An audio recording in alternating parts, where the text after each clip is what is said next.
We're back, making one of my favorite meals today. We're going to make it from scratch. At a pinch, you can buy packets of this stuff. Everyone's had that Japanese golden curry. At the risk of borrowing a phrase from another famous YouTuber, like I'm famous, we're not using packets.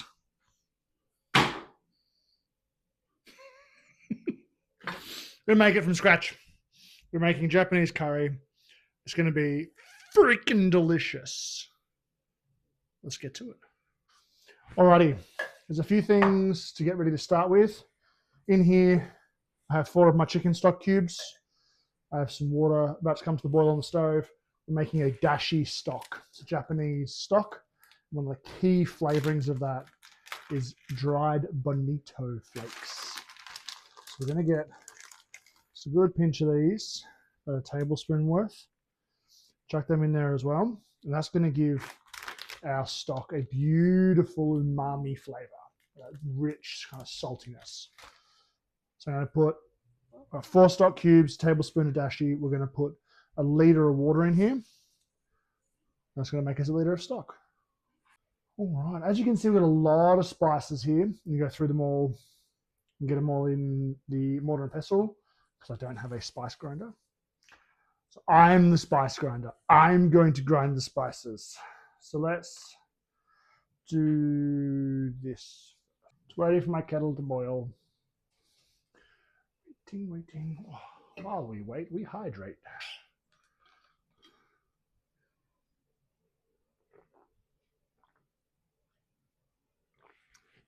I swear to God, waiting is the hardest part. I hate waiting.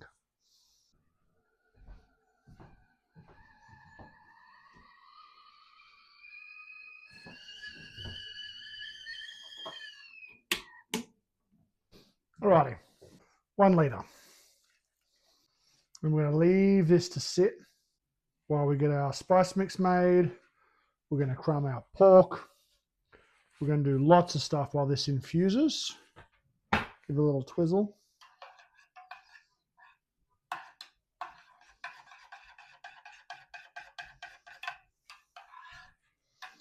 Beautiful. We'll get this out of the way and then start making our spices. Okie dokie. All right, there is a lot of spices in this mix. So we'll go through them. I'll let you know how much I'm doing of each. And this will make quite a bit of spice mix, which I can then put in a jar and use again another time. So this should make enough Japanese curry spice to do 3 batches of curry, maybe even 4. I'm just going to make a lot. That's okay, because spices last forever. Alrighty, so let's get our whole spices in here first. I'm going to start with, there's all these like measurements and stuff. I'm just going to kind of do it close enough because you measure with your heart, not spoons. So it says 2 spoons of cumin. I like cumin, a little bit extra. 3 of coriander seeds. This is fenugreek leaves. You can use seeds as well. I just already have the leaves. No, you can't have this. This isn't for you. Don't look sad at me like I've just told you can't eat that. Fenugreek leaves, because I don't have the seeds. They have a similar flavor. This is a bit more of an earthy kind of base for it, but you can use either. Next, we're going to use fennel seeds. So fenugreek and fennel. Don't get confused. And this is again about half a spoon-ish, maybe more. Some. Giving up on the spoons. Bit of a chunk of nutmeg. Nutmeg's delicious. We have some cardamom seeds. So I don't want to use the whole pods because I don't want the husk bits in there. I just want the seed, that beautiful flavor that the cardamom carries. I'm going to put about half a star anise in here.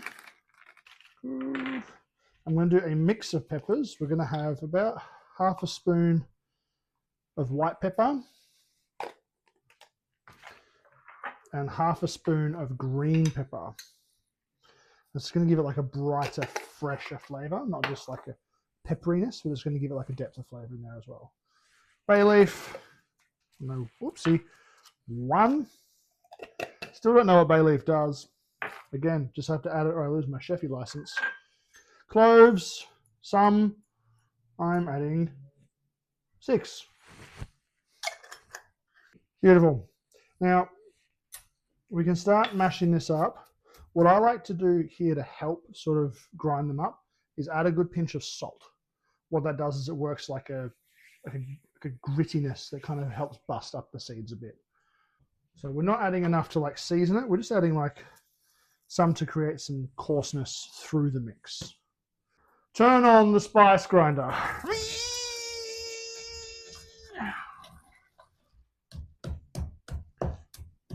You really feel like you're missing out today, don't you? Should I come say hi? Come here. This is Chip. I'm not touching you because I have to wash my hands if I touch you. That's Chip. Go back to bed. Go on.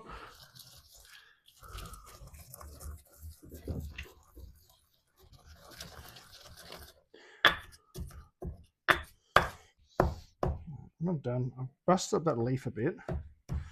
The leafy greeny bits will disintegrate into my spice mix. The stem won't. So I'm going to take that out. This takes a bit of work, but it's so much more rewarding than using a spice grinder. Fuck, it smells good too. I've made a start on that. It's not completely done yet, but we're going to mix these through it. So I'm going to start adding these spices, and we'll finish off the grinding. So allspice. Not a lot of allspice because it's very strong.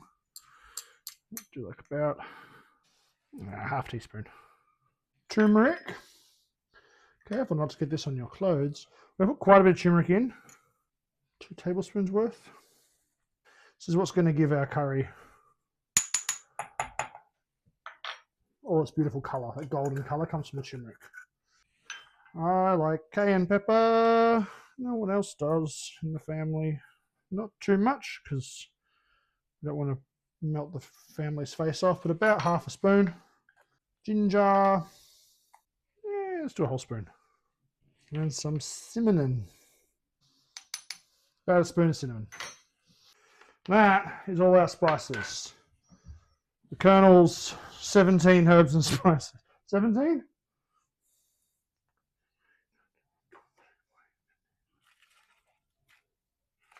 16 plus salt. Did the Colonel count salt as a spice? He shouldn't. What you'll notice is that now that's starting to take on that beautiful golden color that you see from the packet mixes. But this is your own personal curry mix. You can change it however you want. You can make it as spicy as you want. If you really don't like allspice or cinnamon or one of the other flavors, you can just not fucking add it. You can do what you want. It's your recipe. It's your spice mix. We have finished. I don't know if you can see that from up there. But yeah, we've got a beautiful golden curry mix. And it smells fucking outrageous. So we're going to pop that to the side now. I tidy up all this garbage. Alrighty, so the next step on our to-do list is to actually make the curry paste. So when you use those packet ones, the blocks, what they've made is a roux, which is a mix of butter and flour, or they'll use vegetable oil probably, and they cook that down till it's nice and thick, and they add their curry powder, finish with the seasonings, and then that sets into a block, which is then preserved. We're making our own today, and that's half the fun. So we're going to start on a really low heat. We need, it seems like a lot, but this is going to make a lot of sauce. About 100 grams of butter. Thereabouts. The thing with making a roux is it needs to be on a really low heat, and it does take time. So we're going to melt this butter, We're going to, once it's melted, add the flour. I've got a little whisk to break up all the lumps. Then we're going to keep stirring so it doesn't catch. It'll slowly go from like a really pale buttery color, and it will start getting more and more tanned and then brown. We want ours to be like a light brown color. So it'll take about 10 or 12 minutes to cook it down. And much like making chicken stock, you can make this in big batches and then freeze it. I just like doing it fresh. We've got the curry powder made up. We can do it whenever we want now. I can just make a batch of curry. All right. So our butter is melted. We're going to add the flour. That's about 100 grams of each. So 100 grams of butter, 100 grams of flour. Use a little handheld whisk. We'll mix that up. You see it goes nice and thick. So get all those lumps out. Nice and smooth. We don't want lumpy flour in our curry later on. Like I said, this is on a really low heat and will take quite a bit of time. You will need to be quite attentive with it. If you walk away from it for too long and it catches on the bottom, it'll go gritty through your whole curry. So this takes time, this takes a bit of patience, but I promise it's worth it. You do get a much better curry than those packets give you. What I will do while this is cooking is I'm going to get my flour, egg wash, and crumbs ready for when I crumb the pork.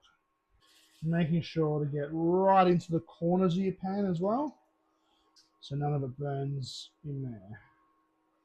And the reason we want to cook this out for so long, we could use this as a roux. This is a fantastic thickener, but because it's so pale, it's going to make our curry go pale as well.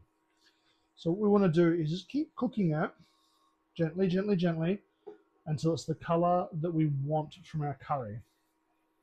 It literally smells like shortbread, like biscuits. This is starting now to change color. It's less bright yellow like the butter initially was, and more starting to develop a bit of a tan color. So we're about halfway now. And this is about the point where I usually get impatient and turn the heat up, and it's not worth it. You're just running the risk of it burning, and like I said, going gritty. So just keep at it. You can do it. I believe in you. I'm telling myself that as much as I'm telling you. I'm getting there.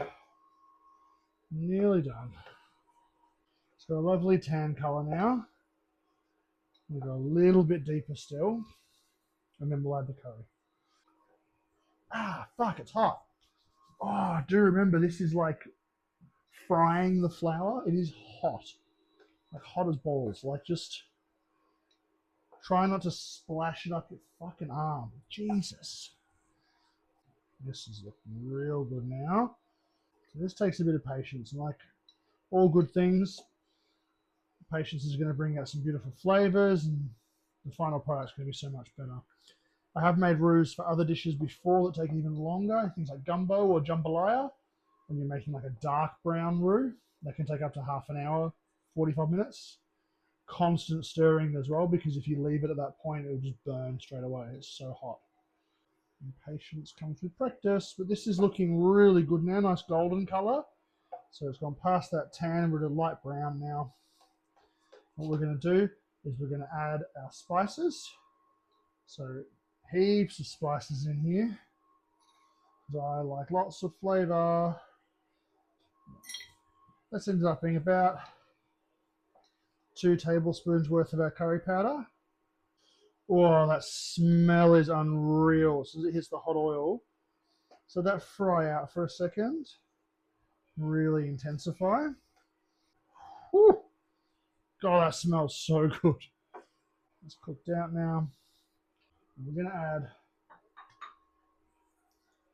about a tablespoon of Worcestershire sauce, Worcestershire sauce, tablespoon of soy sauce.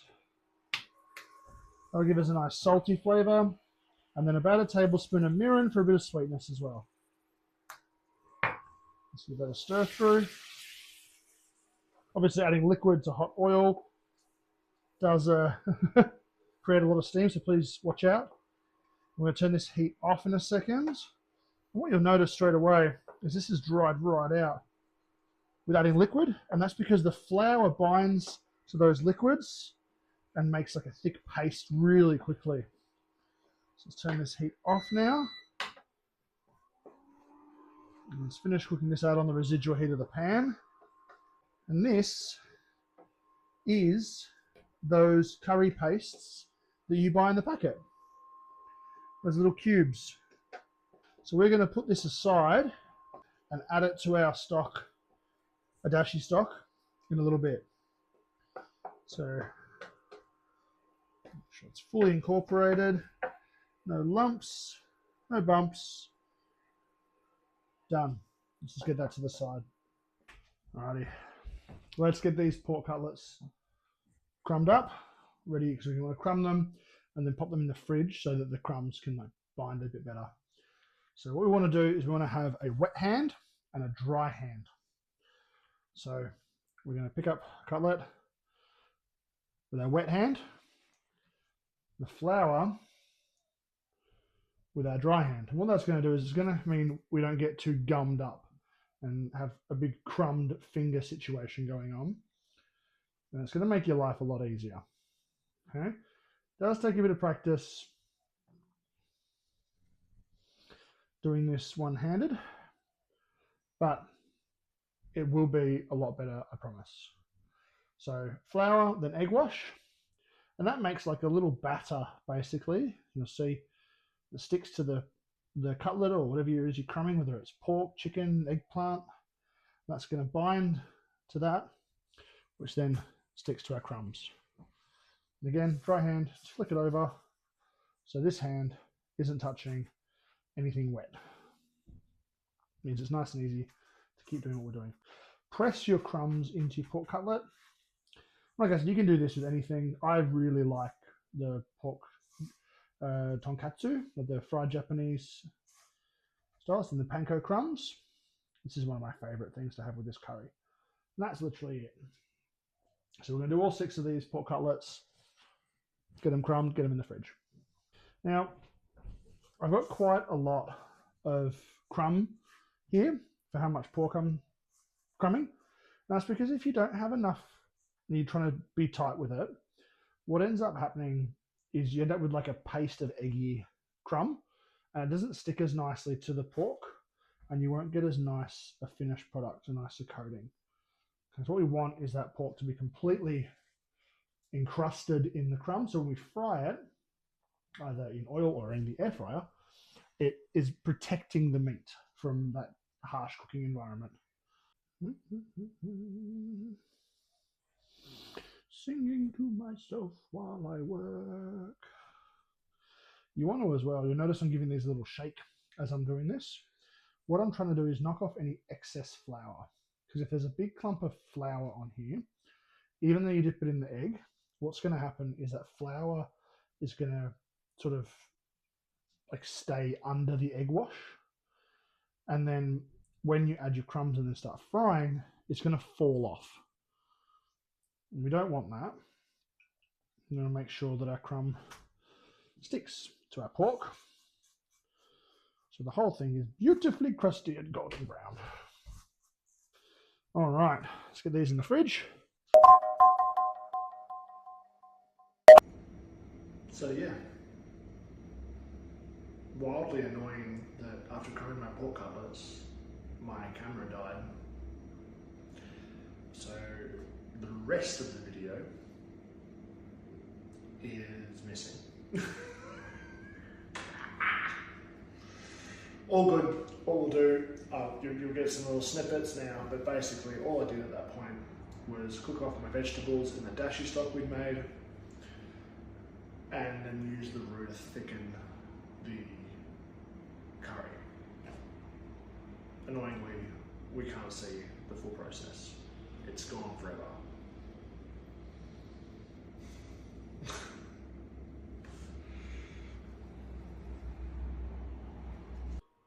I had to show you how to make the curry paste, which is awesome.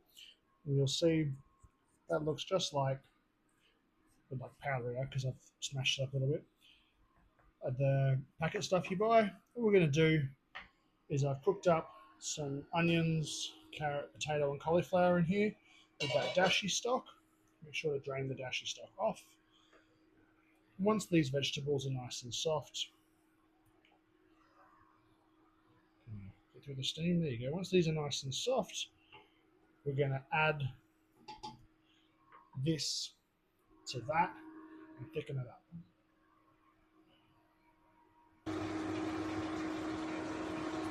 Finish with the curry. Curry powder goes in. Give it a good mix. Oops, steamed the camera real bad.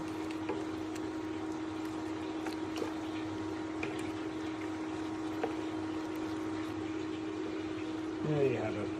Give that about 3-4 minutes to simmer out, and that'll thicken up nicely. And we'll serve that with some rice and our pork cutlets. That's it. Serving it over rice, crispy pork, curry. Done.